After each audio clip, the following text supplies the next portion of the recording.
Now what's cool about this is that they made it entirely from scratch.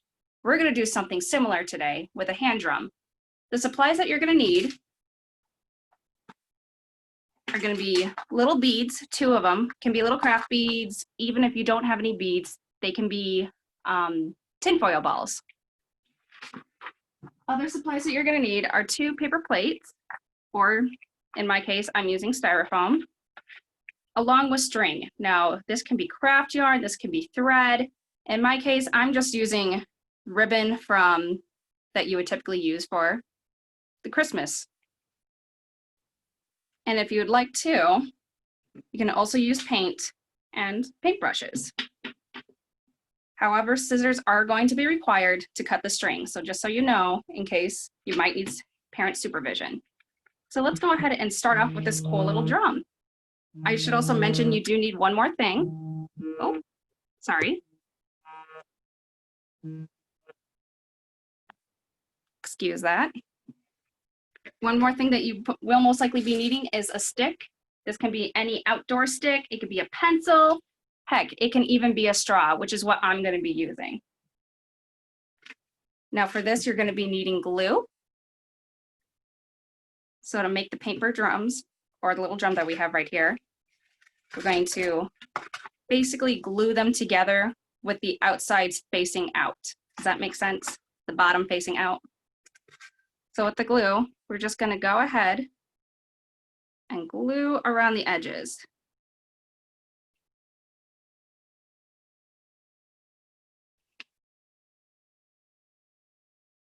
Now with that also happening, you can go ahead, put your straw in there. Now if it's too long, like mine is for instance, go ahead and cut it. Just like that. Place it in there, and then add the paper plates. You might want to hold tight for this. In fact, if you don't want to use glue, you can go ahead and use tape. Just to make the drying process a little bit faster, I'm going to go ahead and tape some of the edges just to reinforce it.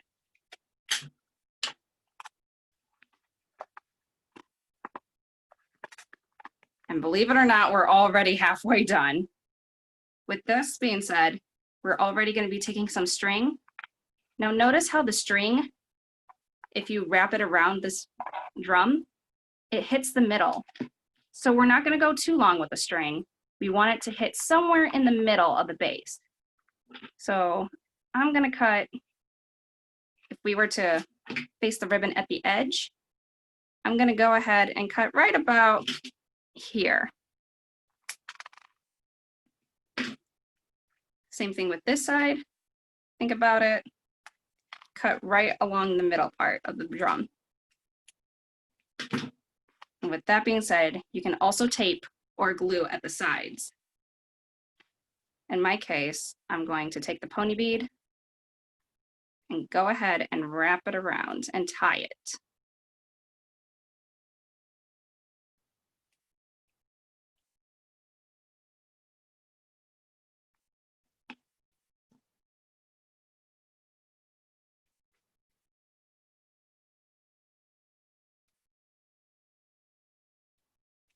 This might be a little bit of a tricky step.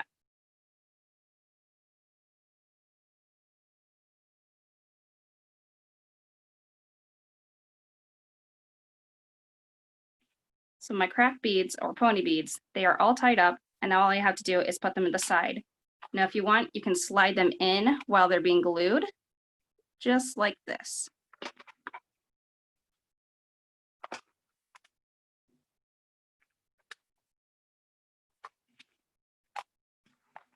Now, unfortunately, mine is still being glued, so I can't show you, but that's kind of how you do it. And a fun little fact, these drums aren't just in Mexico. They're also used in China for the Chinese Lunar New Year. So usually they'll have these red drums and they'll have dragons on them. And I'll show you how to paint a dragon with it. I'm going to go ahead and take some paint. I have a painting palette. If you want, you can just use a paper plate or just another kind of cool plate. Go ahead and add in your paint. You can choose 2, 3 colors.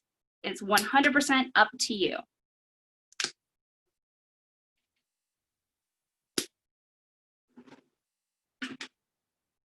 Now what I'm gonna do, I'm gonna be just doing whatever I want to it. I wanna make this cool dragon. I'm gonna make it green with a little bit of red scales. So let's start off with the head. I'm gonna go ahead and paint this nice little triangle. Kind of round it out a bit, you know? Now the colors that I'm using, I'm choosing this dark green and a light blue. Go ahead and also choose a dark and then a light color. It will definitely help. Now with the dragon, I'm going to go ahead and make the body. So it's like a very long line, like a squiggly line almost. And just go ahead and paint it on. Now it kind of looks like a fun little noodle or a snake. That is completely okay. If you want, you can make them a little bit wider. Just go ahead and make it thicker.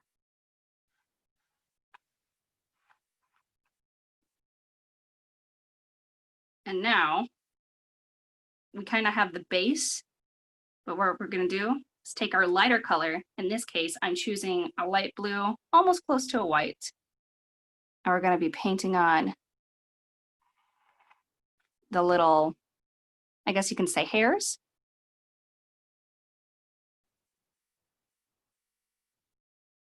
I'm gonna also be painting on the tail, just fun, quick, little squiggly lines. Now dragons, if you also see pictures, they have little feet.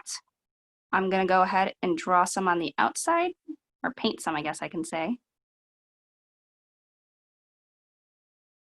Kind of like little chicken feet. Go ahead and draw them on. Now same thing with the eyes if you want.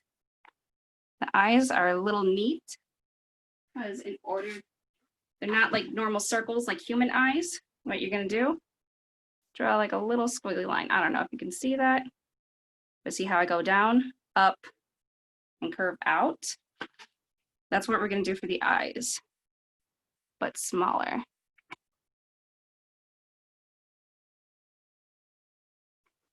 It kind of looks like bushy eyebrows. You might recognize this if you watched the last Avatar. I'm also gonna go ahead, why not paint him a beard? Make him look like a grumpy old dragon. And usually, if you also see, they have some kind of a top going on. So we're just gonna go ahead and paint the edges a lighter color.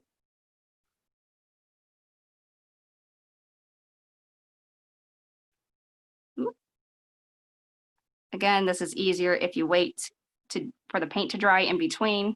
But again, for timing purposes, I'm just gonna go ahead and paint like so. Now, if you want, some dragons have scales. So you can draw little dashes to make them look like little scales.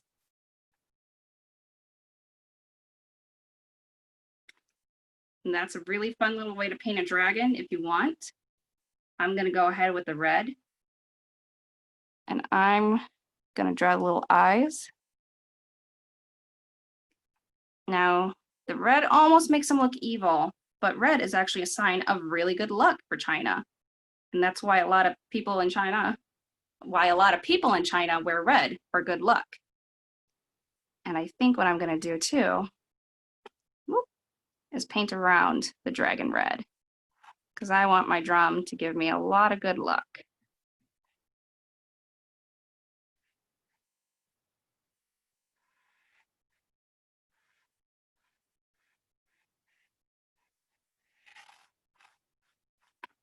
And that's all you're gonna do. Now, typically, if you're gonna paint a background or the entire thing around the dragon, you would paint that first.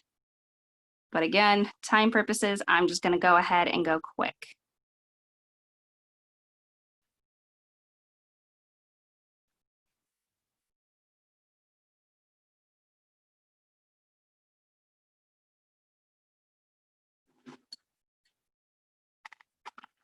And what do you know? We have our own little paper drum. Or I guess I should say plate drum, because mine's not made out of paper. But just like this, once it dries, it'll sound just like that. And now we're moving on to the second instrument.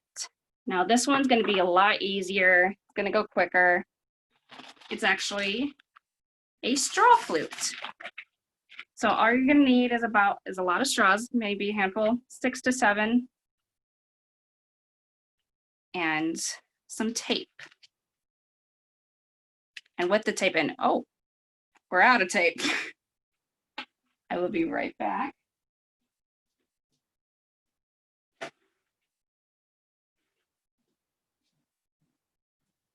And I have tape. So with the paper straw, or not straws, all we're gonna do is cut. If you have a bendy straw, go ahead and cut all the way up to the top. You don't want the bendy parts.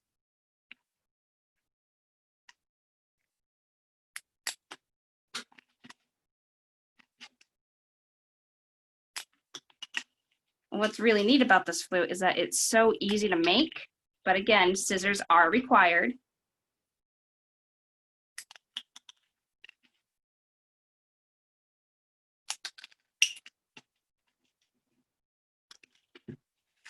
And note of how they're all just about the same length. We're gonna change that because if you blow through one straw,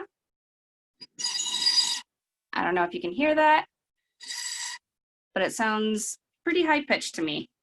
But anyways, what we're gonna do with each single straw is cut them shorter and shorter as we go. So this one, I'm gonna choose to be the longest. I'm not even gonna cut this one anymore. This one, I'm gonna cut just about 1 inch.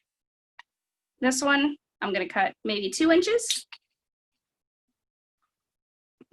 And notice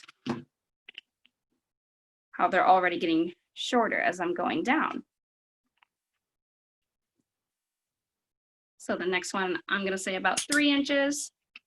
The goal is just to get them shorter and shorter. The more bigger of a difference between the two, the easier you'll hear the different noises that the straw will make. Now see, these two, even though these two are shorter, I don't know if you can clearly see, even though these two are shorter, you're not gonna hear much of a difference. So it'd be best if you cut a more of a difference. And I'm gonna arrange it from longest to shortest. You can do it from shortest to longest. You do you. And then finally, I'm gonna cut the shortest one. Shortest one was gonna be very small, just like that. Now here's a little bit of a tricky part. You might need a partner with this. I'm gonna go ahead and take some tape, line all the straws together. What can help is that if you take a pencil, for instance, and line up the bottom of the straws to make it as straight as you possibly can. You also want them to be close. So all I'm gonna do is take the tape. I'm gonna rip off a long end just so that way we can cover all of it and tape it like that. And then I'm gonna flip it over. All the straws should be touching the tape. If you want, you can fold over the excess. And just to secure it once more, I'm gonna take more tape and cover the top. And this is your very simple harmonica straw or flute straw. And as you can tell, you have a straight line, so you can easily blow through these. Now, I don't know if you guys can hear it through the camera, but I'm just gonna play it just to show you.